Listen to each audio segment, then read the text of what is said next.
this just into us.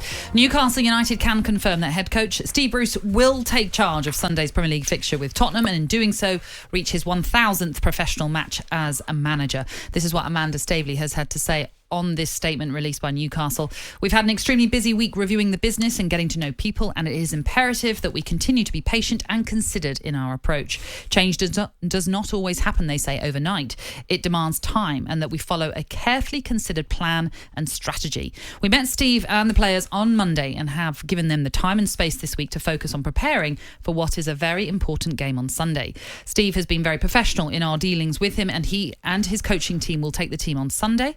If we make any changes going forward, Steve will be the first to know. But in the meantime, we wish him the best of luck in his 1,000th match as a manager, and we'll be joining you in getting right behind the team. They also go on to thank everybody for their warm welcome. It's the weekend coming up in tomorrow, Saturday, then it's the game on Sunday.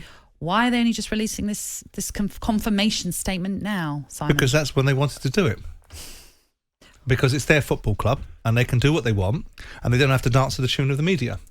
And I think it's an interesting statement. But have they not made it a bit of a circus by delaying such a statement? What you mean the assumption that certain segments of the media have, that they know what's happening, when it's going to happen and why it's going to happen. Maybe they want to do what they want to do when they want to do it. But I thought you've been implying that the media have been briefed all this week on the goings on. But I didn't say the media were right in their briefing, did I? I said they've been briefed. And I've a good idea who's been briefing them.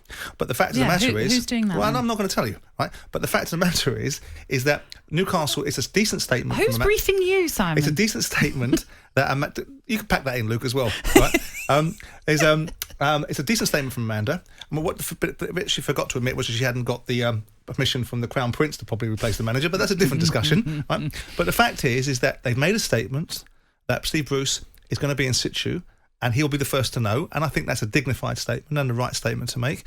And now Newcastle fans should be more focused on supporting their football club rather than shouting somebody out of a job. OK, but they said they spoke to Steve on Monday. I know they did. Why? Apparently. Who is your little mole?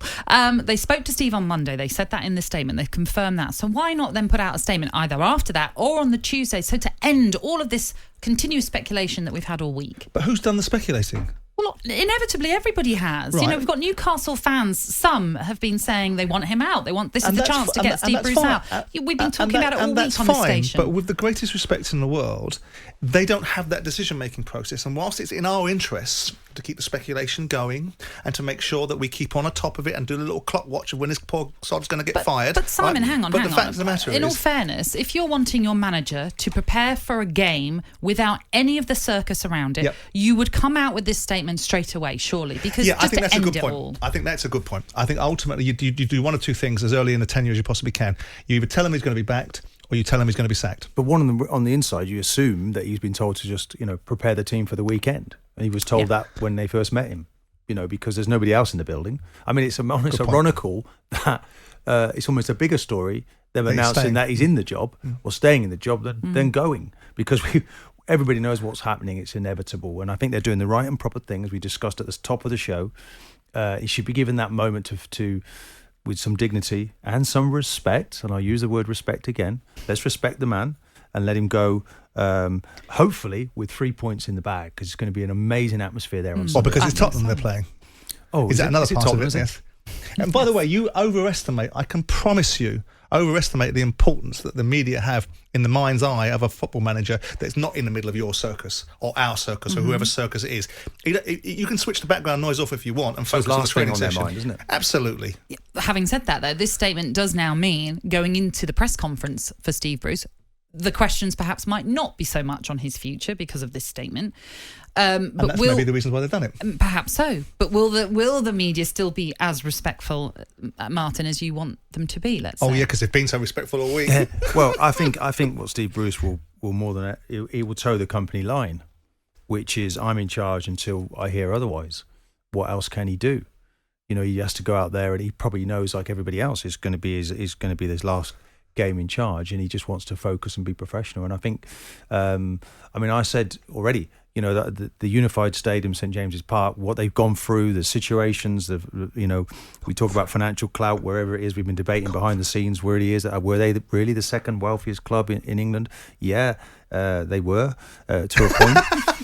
Simon disagreeing. Yeah, losing £25 million season doesn't make you wealthy. It means you've got a big turnover for 1 year. Massive revenue nonetheless. And that financial muscle's coming back. It's fascinating for everybody to watch. The human rights issues as well, of course. I know Jurgen Klopp is having a lot to say about that. We haven't had time to get to that.